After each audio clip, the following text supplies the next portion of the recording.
नए नेता प्रतिपक्ष की लोकसभा में बतौर नेता विपक्ष आज राहुल गांधी ने पहला भाषण दिया लोकसभा में। और भाषण 100 मिनट का यह भाषण था, 1 घंटा 40 मिनट। और भाषण ऐसा कि प्रधानमंत्री नरेंद्र मोदी को भी टोकना पड़ा, गृह मंत्री अमित शाह को भी, और सरकार में नंबर 2 और देश के रक्षा मंत्री राजनाथ सिंह को भी खड़े होकर राहुल गांधी के दावे की, उनके आरोप का खंडन करना पड़ा। अब यह अपने आप में बहुत ही दिलचस्प राजनीतिक घटनाक्रम हुआ है। राहुल गांधी को 20 साल हो चुके हैं बतौर सांसद। यह राहुल 5.0 है। दरअसल 5वीं बार वो सांसद बने हैं और पहली बार संसद में नेता प्रतिपक्ष की वो भूमिका में है। कैबिनेट मंत्री का दर्जा होता है नेता प्रतिपक्ष का। राहुल गांधी को लेकर पिछले 20 सालों में बहुत सारी बातें हुई। उसमें एक प्रोजेक्ट पप्पूकरण भी था, राहुल गांधी का पप्पुआइजेशन, और इस पर अच्छा खासा इन्वेस्ट भी किया बीजेपी ने। बीजेपी और बीजेपी के कार्यकर्ता, उनके नेता और उनकी ट्रोल आर्मी राहुल गांधी को लगातार यह बताने में अपनी एनर्जी, अपनी ऊर्जा लगा रहे थे कि राहुल गांधी से हो ना पाएगा। और राहुल गांधी भी बात बात पर या बिना बात भी विदेश चले जाते थे, गायब हो जाते थे। तो राहुल गांधी नॉन सीरियस हैं, गंभीर राजनेता नहीं है, परिपक्वता की कमी है। अपनी ही सरकार में एक अध्यादेश को फाड़ दिया था प्रेस क्लब में। और राहुल गांधी ने जब एक भाषण भी दिया और उसके बाद प्रधानमंत्री के गले मिले, पर फिर आंख मारते भी दिखाई दिए, तो वो टैग, वो जो इमेज थी, वो छवि, वो चस्पा हो रही थी। लेकिन आज राहुल गांधी ने ऐसा क्या बोला कि सरकार में 3 सबसे महत्वपूर्ण पदों पर आसीन देश के प्रधानमंत्री, नंबर 2 रक्षा मंत्री और बीजेपी के चाणक्य गृह मंत्री अमित शाह को भी पलटवार करना पड़ा। तो यह अपने आप में दिलचस्प हो जाता है। दहाई का आंकड़ा पार करने के कगार पर है कांग्रेस। 3 के आंकड़े में, ट्रिपल डिजिट्स के आंकड़े में तो नहीं आई, लेकिन जो गत थी कांग्रेस पार्टी की 44 फिर 52 सीटें, नेता प्रतिपक्ष भी अपना चुन नहीं पा रहे थे। इस बार राजनीतिक सूरत हाल कुछ बदला हुआ दिखाई दे रहा है। बीजेपी अपने दम पर बहुमत हासिल नहीं कर पाई, 32 पीछे रह गई 272 से 240 पर, और उसे बैसाखियों की जरूरत पड़ रही है, वो चाहे टीडीपी हो या जेडीयू। बाकी घटकों का अभी मैं नाम नहीं ले रहा हूं। और 234 का आंकड़ा विपक्ष के पास है। तो विपक्ष अपनी मजबूती का इजहार भी करता दिखाई दे रहा है, और उसकी आज बानगी राहुल गांधी के भाषण में भी दिखी। सिलसिलेवार तरीके से मुद्दे क्या उठाए राहुल गांधी ने, उनका मैं जिक्र करने वाला हूं। लेकिन पहले सुनिए क्या ताल ठोकी राहुल गांधी ने, और सत्ता पक्ष कैसे तिल मिलाता भी दिखाई दिया। सुनिए। हिंदू धर्म में साफ लिखा है, सत्य के साथ खड़ा होना चाहिए, सत्य से पीछे नहीं हटना चाहिए। और जो लोग अपने आप को हिंदू कहते हैं वो 24 घंटा हिंसा हिंसा हिंसा, नफरत नफरत नफरत, असत्य सत्य असत्य। पूरे हिंदू समाज को हिंसक कहना नहीं नहीं नहीं नहीं नहीं, नरेंद्र मोदी जी पूरा हिंदू समाज नहीं है, बीजेपी पूरा हिंदू समाज नहीं है। पूरा देश जानता है कि अग्निवीर स्कीम सेना का स्कीम नहीं है, पीएमओ का स्कीम है। सिंपल सी बात है, हमारी सरकार आई थी अग्निवीर को हटा दी, क्योंकि हम सोचते हैं कि अग्निवीर सेना के खिलाफ है, जवानों के खिलाफ है। गलत बयानी करके सदन को गुमराह करने की कोशिश। गलत नहीं है सर, गलत नहीं है सर। लेना चाहता हूं की सुरक्षा के दौरान यदि हमारा कोई अग्निवीर का जवान शहीद होता है तो उसके 1 करोड़ रुपए की धनराशि सहायता के रूप में उसके परिवार को मुहैया कराई जाती है। सिर्फ बाकी हिंदुस्तान में भी नहीं, मगर अपनी पार्टी में भी भय है।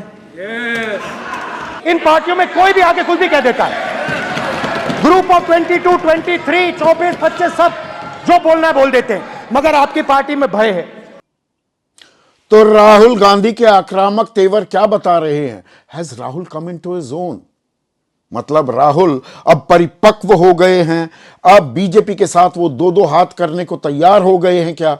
और आज जो मुद्दे उठाए राहुल गांधी ने, सिलसिलेवार तरीके से सिर्फ उनके हेडलाइन के तौर पर आपके सामने पेश करूं तो हर मुद्दे पर वो सरकार को घेरते दिखाई दिए। पहली बात की उन्होंने आइडिया ऑफ इंडिया, जो विचार है, जो भारत है, जो हम सबको जोड़ता है, और उसमें हिंदू बहुतायत में हैं। लेकिन राहुल गांधी ने कहा खुद को हिंदू कहने वाले वो बीजेपी पर वार कर रहे थे, हमला कर रहे थे, दिन रात हिंसा भी कर रहे हैं, भड़का रहे हैं हिंसा को। इस पर प्रधानमंत्री ने भी दखल दिया, अमित शाह भी बोले, अश्विनी वैष्णव भी माफी मांगने के लिए कह रहे हैं कि हिंदू का अपमान किया गया है। लेकिन क्या बात कुछ आगे अब बढ़ गई है? राहुल गांधी क्या बैकफुट पर आने को तैयार नहीं, वो फ्रंट फुट पर खेल रहे हैं। प्रियंका गांधी वाड्रा ने भी पलटवार किया है, लेकिन मैं अभी अपने आप को संसद तक ही सीमित करना चाहूंगा। राहुल गांधी ने तो यह भी कहा कि भाई अयोध्या, फैजाबाद जो लोकसभा सीट है बीजेपी हार गई, कि भगवान राम की जन्मभूमि ने भी बीजेपी को मैसेज दे दिया है। जम्मू कश्मीर को राज्य का दर्जा क्यों नहीं दिया गया? आतंकवादी गतिविधियां क्यों बढ़ रही हैं? मैं अभी आंकड़ों में नहीं जा रहा हूं, बाकायदा आंकड़े भी यहां पर पेश किए राहुल गांधी ने। इसके अलावा मणिपुर में गृह युद्ध जैसे हालात हैं, इसका जिक्र तो सरसंघचालक मोहन भागवत भी कर चुके हैं। अरबपतियों की मदद के लिए नोटबंदी की गई, जीएसटी लागू किया गया, अडानी अंबानी के फायदे के लिए कृषि कानून लाए गए, और कृषि के मसले पर एमएसपी, न्यूनतम समर्थन मूल्य, कि भाई इसे कानूनी जामा क्यों नहीं पहनाया गया, एमएसपी पर खरीदी नहीं हो रही, इस पर नोकझोंक भी हुई। नए नए कृषि और किसान कल्याण मंत्री बने शिवराज सिंह चौहान, वो भी बीच में टोकते दिखाई दिए राहुल गांधी को कि आप गलत बयानी कर रहे हैं, हम एमएसपी पर खरीद कर रहे हैं, लागत का 50% दे रहे हैं। लेकिन राहुल गांधी अपनी बात पर अड़े रहे कि न्यूनतम समर्थन मूल्य एमएसपी को कानूनी जामा क्यों नहीं पहनाते, और ये A2+FL वाला फॉर्मूला क्यों, स्वामीनाथन आयोग का C2+50% का फॉर्मूला क्यों नहीं लागू किया जा रहा? किसान क्यों आज भी 27 रुपए प्रतिदिन कमाने पर मजबूर है? 1.8% विकास दर क्यों रह गई कृषि की, जो कोरोना काल में 4% से भी ऊपर थी और अपने कांधों से एक संबल दिया था देश की अर्थव्यवस्था को? अब अल्पसंख्यकों की भी बात की गई कि अल्पसंख्यकों को लेकर एक प्रचार प्रसार ऐसा किया जा रहा है कि वो डर रहे हैं। डर का, फियर का पैकेज क्या बेचा जा रहा है बीजेपी की तरफ से? राहुल गांधी ने लोकसभा के अध्यक्ष, लोकसभा के स्पीकर ओम बिरला पर भी तंज कस दिया। शिव जी की मूर्ति दिखाई तो वो मूर्ति हट गई, मतलब राहुल गांधी फ्रेम में से हट गए।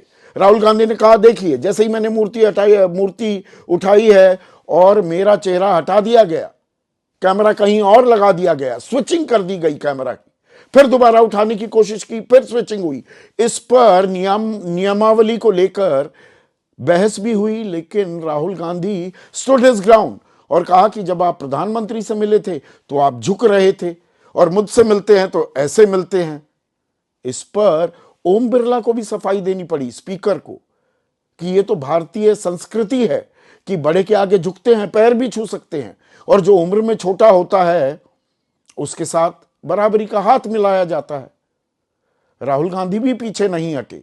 उन्होंने कहा सदन के अध्यक्ष, सभापति तो आप हैं, आप सबसे ऊपर हैं, हम सबको आपकी बात माननी पड़ेगी।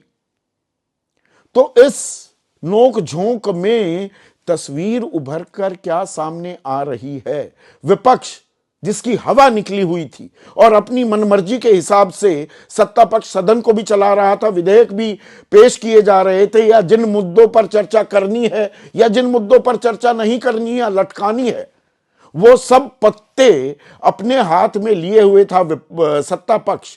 क्या अब विपक्ष वहां पर तू डाल डाल में पात पात का खेल करता भी दिखाई दे रहा है। और उसमें अग्रणी भूमिका में आज क्या राहुल गांधी नजर आए। अग्निवीर को लेकर राहुल गांधी ने कहा कि यूज एंड थ्रो मजदूर बनाए जा रहे हैं।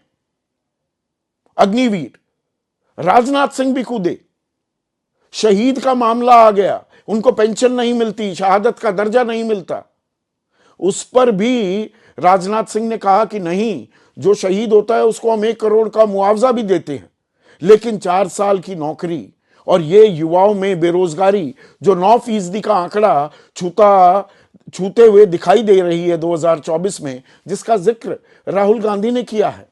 तो क्या आज राहुल गांधी सब बॉक्सेस को टिक करते दिखाई दिए, या दरअसल अभी चुनौती राहुल गांधी के सामने बरकरार हैं? वो कितने गंभीर हैं, उनकी परिपक्वता को लेकर जो सवाल थे, क्या एक भाषण में वो सारे सवाल गायब हो जाएंगे या धुल जाएंगे या गौण हो जाएंगे? क्या राहुल गांधी जो एक निरंतरता चाहिए होती है, संसद में राहुल गांधी 20 साल का इतिहास है उनका बतौर सांसद का, सिर्फ 99 सवाल पूछे और 26 चर्चाओं में, बहसों में उन्होंने हिस्सा लिया 20 साल में। अब वो किसी भी मुद्दे पर चर्चा के लिए नोटिस भी दे सकते हैं, उसे इनिशिएट भी कर सकते हैं, उसके लिए उनका संसद में हाजिर होना जरूरी होगा। क्या राहुल गांधी उस अग्नि परीक्षा के लिए, उस कसौटी पर खुद को कसने के लिए तैयार हैं क्या? और अगर हम सत्ता पक्ष की तरफ से देखें, और सिर्फ लोकसभा की बात नहीं, जितने हमें बयान सुनने को मिले, अलग अलग बयान आए, पुष्कर सिंह धामी हो या योगी आदित्यनाथ या अश्वनी वैष्णव, गिरिराज सिंह एक और केंद्रीय मंत्री हैं, जी किशन रेड्डी, सम्राट चौधरी, चिराग पासवान, तमाम बीजेपी और एनडीए के नेता राहुल गांधी को आज घेरते हुए नजर आए। क्या ये अपने आप में एक शुरुआती जीत के तौर पर राहुल गांधी के लिए देखा जा सकता है? ये अपने आप में कुछ सवाल हैं, और इन्हीं सवालों पर आज का जो सीधा सवाल है, हिंदू, डर, नीट, अग्निवीर, कितने चुभे राहुल के तीर? और सदन में बहुत शोर, राहुल का भाषण कितना मैच्योर? जैसे ही घड़ी का काटा दोपहर 2:30 पे आए, बबीता जी का दिल सास बहू साजिश के लिए मचल जाए। और ये है इनकी बहू, पूरे दिन ऑफिस की टेंशन हो जाए गॉन जब ये करें अपना फेवरेट शो फ्री टाइम पे ऑन। इनकी तरह आप भी देखें अपना फेवरेट शो अपने टाइम पर, और डाउनलोड कीजिए एबीपी लाइव ऐप अपने स्मार्ट टीवी पर।